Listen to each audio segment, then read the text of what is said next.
Hello students, good morning. Once again I welcome you in the today's science class. Last time I explained something about the pollination. That is the pollination. और pollination के अंदर हमने बताया था आपको that is the transfer of pollen grains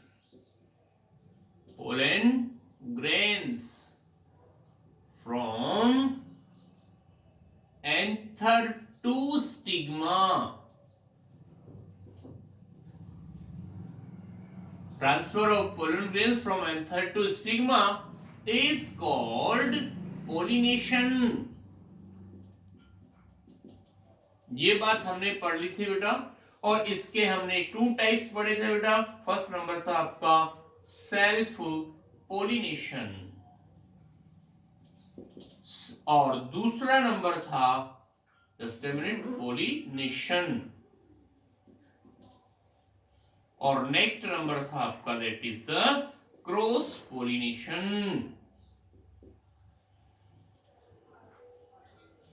अब इसमें हम एक बात थोड़ा क्लियर कर दें. सेल्फ पोलिनेशन के अंदर क्या होता है, एक ही प्लांट, उसमें अगर उस प्लांट में मेल, एक फ्लावर में ही अगर मेल और फीमेल दोनों पार्ट्स अवेलेबल हैं, तो एंथर से निकलकर पोलन ग्रेन्स उसी फ्लावर के स्टिग्मा ऑफ पिस्टिल पर पहुंच जाते हैं, तो उसको भी सेल्फ पोलिनेशन कहा जाता है. अगर उसी प्लांट के दूसरे फ्लावर पर पहुंच जाते हैं तो उसको भी सेल्फ पोलिनेशन ही कहा जाता है. दोबारा एक्सप्लेन कर रहा हूं. When the pollen grains are transferred from anther to stigma in a flower or in another flower of the same plant, that is called self pollination. ये सारा मैटर कल कर चुके हैं हम. But you know the way the pollen grains transfer from anther to stigma of the another flower of the same species, it is known as the cross pollination. तो यहां पर हम बता रहे हैं बेटा, इतनी सारी बात हमने कल कर ली थी, लेकिन हम ये बता रहे हैं हाउ डज पोलिनेशन अकर्स. तो यहां पर ध्यान से सुनना बेटा, वे अलग अलग तरह की मैकेनिज्म होती है. सपोज करिए ये आपके पास में दिस इज द एंथर, और इस एंथर में ये मतलब आपके पास में एंथर होगा, ये यहां पर फिलामेंट होगा, दैट इज द फिलामेंट, और इसके अंदर क्या होगा, पोलन ग्रेन्स, और ये पूरी जो स्ट्रक्चर है वो स्टेमन कहलाती है, दैट इज द स्टेमन. अब यहां से निकल करके और पोलन ग्रेन्स कहां पहुंचते हैं, to the stigma of the carpel. तो स्टिग्मा ऑफ द कार्पल का मींस क्या हुआ, सुनिए आप. तो यहां से यहां तक पहुंचने के लिए कुछ एजेंट काम में भी आते हैं, नेचुरल एजेंट, जैसे कि इंसेक्ट, विंड, वाटर और बर्ड्स. अब इसमें क्या होता है कि इनको बोलते हैं हम natural agent that help in the pollination. Pollination में हेल्प करने के लिए आपके पास में कौन कौन होंगे, उनके नेम आ रहे हैं. First number that is the insect, that is the bye insect. Yes, now we are telling you that first natural agent that is the by insect, मतलब पोलिनेशन जो कंप्लीट होगा उसका एक नेचुरल एजेंट होता है बेटा इंसेक्ट. वो कैसे हेल्प करते हैं उसके बारे में हम पढ़ेंगे. नेक्स्ट नंबर होगा बाय विंड, नेक्स्ट नंबर होगा आपके पास में दैट इज बाय वाटर, और नेक्स्ट नंबर होगा आपके पास में that is the bye birds. मतलब ये नेचुरल एजेंट होते हैं जो पोलिनेशन में हेल्प करते हैं. फर्स्ट नंबर होगा insect, second number wind, third number water और फोर्थ नंबर बर्ड्स. तो हम पहले बात कर रहे हैं आपको पोलिनेशन बाय इंसेक्ट कैसे होता है. Insect visit flower to flower to get nectar. आपको पता है जितने भी इंसेक्ट होते हैं वो, मैंने आपको बताया था बेटा, second part of the flower that is the petal. Petal का जो कलर होता है वो काफी अट्रैक्टिव होता है। इंसेक्ट के अट्रैक्ट होने के पीछे कुछ वजह होती है, उसमें हो सकता है उसका कलर काफी अट्रैक्टिव हो सकता है उसमें कोई अच्छी स्मेल हो, या हो सकता है वहां पर स्वीट सब्सटेंस नेक्टर अवेलेबल हो। इनमें से किसी भी एक वजह से इंसेक्ट क्या करते हैं, फ्लावर पर जाते हैं, और फ्लावर पर जाकर जैसे सीटिंग करेंगे तो वहां पर एंथर वाला जो पोर्शन है वहां पर मेच्योर्ड जो पोलन ग्रेन्स हैं वो इंसेक्ट की बॉडी से अटैच्ड हो जाते हैं, और वो इंसेक्ट जब फ्लाई करता हुआ उसी स्पेसीज के किसी प्लांट के स्टिग्मा पर जाकर बैठता है तो कुछ पोलन ग्रेन्स वहां पर गिर जाते हैं। Okay, visit the another flower, when they sit on the another flower the pollen grains transferred from stigma to the anther to stigma। ये तो बात हुई अपने पास में बाय इंसेक्ट। इसके अंदर देखिए आप दूसरी बात बता रहे हैं हम आपको, that is the by wind. Some plant have small flower and pollen grains are very light and easily carried by wind. कुछ ऐसे प्लांट्स होते हैं जिनमें अगर पोलिनेशन बाय विंड होना होता है तो पहली बात वो प्लांट, उन प्लांट के अंदर जो फ्लावर्स होंगे ना वो कैसे होंगे, स्मॉल, और पोलन ग्रेन्स काफी लाइट और वेट होंगे। जैसे हल्की फुल्की विंड चलेगी तो पोलन ग्रेन्स एंथर से निकल करके और हवा में उड़ते हुए और उसी प्लांट के स्टिग्मा पर जाकर के वो गिर जाते हैं, तब वो प्रोसेस पोलिनेशन कहलाता है। ये हुआ आपके पास में pollination by wind, second point. Third number देखना बेटा, pollination by water. You know water means जो प्लांट वाटर के अंदर ग्रो होते हैं उनको बोलते हैं हम एक्वेटिक प्लांट्स। उसमें कुछ नेम आ रहे हैं आपके पास, हाइड्रिला, वेलिस्नेरिया, लोटस, कोकोनट। इन सब में जो पोलिनेशन होता है वो होता है बाय वाटर। आपको पता है इसमें मतलब कोई भी जो प्लांट होता है उसके एंथर से पोलन ग्रेन्स निकल करके और वाटर में गिर जाते हैं, लाइट वेट होते हैं तो फ्लोटिंग करते हुए दूसरे प्लांट के स्टिग्मा तक पहुंच जाते हैं, और ये प्रोसेस होता है that is pollination by water. और लास्ट वन आ रहा है बेटा आपका, दैट पोलिनेशन बाय बर्ड्स।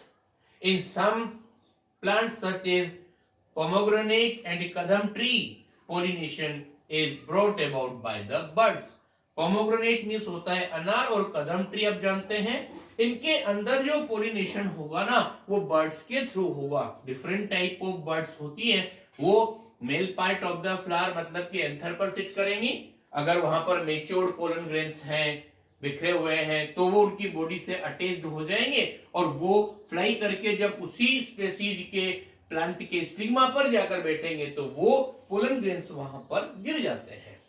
ये बात तो रही अपने अबाउट द पोलिनेशन। अब थोड़ा सा मैं बात को बताना चाह रहा हूं, ये पूरी बात समझ में आ गई। उसके बाद अपना नेक्स्ट टॉपिक होगा दैट इज द फर्टिलाइजेशन। अब आप लोग समझ रहे होंगे, कुछ समझ में नहीं आ रहा पोलिनेशन क्या होता है, फर्टिलाइजेशन क्या होता है, ये तो थोड़ा सा बात को सुनना। मैंने अभी कुछ दिनों पहले आपको बताया था बेटा कि जितने भी फ्लावरिंग प्लांट्स होते हैं ना उन सब में फ्लावर्स लगते हैं, और फ्लावर से फ्रूट बनने में जितने भी फ्लावर हैं, फ्लावर से जब वो फ्रूट बनते हैं तो उसके अंदर कम से कम दो प्रोसेस कंप्लीट होते हैं। फर्स्ट नंबर होता है पोलिनेशन, जो मैंने आपको बता दिया। पोलिनेशन में क्या होता है, ट्रांसफर ऑफ पोलन ग्रेन्स, और नेक्स्ट नंबर होता है दैट इज फर्टिलाइजेशन। तो फर्टिलाइजेशन और पोलन ग्रेन्स फर्टिलाइजेशन और पोलिनेशन के बाद कोई भी जो फ्लावर होता है it convert into the fruit. बात समझ में आ गई? मतलब कि फ्लावर में पोलिनेशन प्रोसेस होगा, पोलिनेशन पूरा होने के बाद नेक्स्ट स्टेप होता है फर्टिलाइजेशन, और फर्टिलाइजेशन प्रोसेस कंप्लीट होने के बाद एक फ्लावर फ्रूट में चेंज हो जाता है, और फ्रूट के अंदर सूखने के बाद सीड मिलते हैं और उस सीड के जर्मिनेशन होने से वापस प्लांट लाइफ स्टार्ट होती है बेटा और प्लांट में वापस क्या होता है, फ्लावर्स लगते हैं। इस तरह की पूरी प्रोसेस कंप्लीट होती है। तो हम यहां पर स्टडी कर रहे हैं what is about the fertilization. Please look, fertilization की पहले आप डेफिनेशन याद रखिए बेटा। इसमें हम लिखेंगे fusion of fertilization, that is the fertilization means fusion of male and female gamete. दैट इज द fertilization means fusion of male and female gamete। अब यहां पर ध्यान से सुनना, fusion of male and female gametes is called fertilization।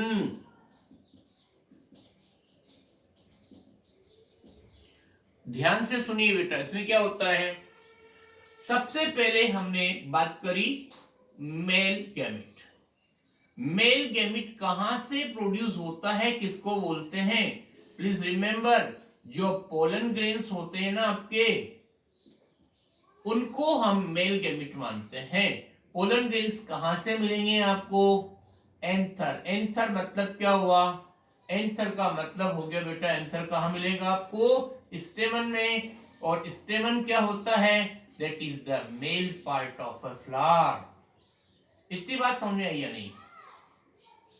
That is the male part. एक बार दोबारा सुनना, मेल गैमेट प्लांट्स में कौन होता है? Pollen grain. पोलन ग्रेन किसमें मिलते हैं? एंथर में। एंथर कहां होता है? स्टेमन में। और स्टेमन क्या होता है बेटा? Male part of the flower. आगे सुनना, एक और बात बता रहा हूं, फीमेल पार्ट की बात कर रहे हैं, female gamete, sorry. Female gamete कहां से प्रोड्यूस होता है? फीमेल गैमेट होगा बेटा, इसके अंदर आपने देखा है कार्पल और पिस्टिल के अंदर ओव्यूल्स होते हैं, और वो ओव्यूल्स जो होते हैं वो क्या होते हैं? वो आपको कहां मिलेंगे? In the carpel. और कार्पल जो होता है ओव्यूल्स, फीमेल गैमेट, और ये और कार्पल जो होता है वो क्या कहलाता है? Female part of a flower. Female part of a flower. तो कहने का मतलब, जब भी पोलन ग्रेन्स और जो ओवेरी के अंदर जो ओव्यूल्स होते हैं उनका फ्यूजन होगा, that is known as the fertilization and form the zygote. तो कहने का मतलब ओव्यूल और पोलन ग्रेन दोनों का जो फ्यूजन होता है, कंबाइनिंग होती है, वो चीज फर्टिलाइजेशन कहलाती है, और उसके बाद जो स्ट्रक्चर बनती है उसका नेम होता है जाइगोट। ओके, तो ये तो बात रही बेटा आपके पास फर्टिलाइजेशन क्या होता है। उसके बाद हम आपको कल बताएंगे कि how a flower change into the fruit and the dispersal of the seeds. Okay, thank you very much.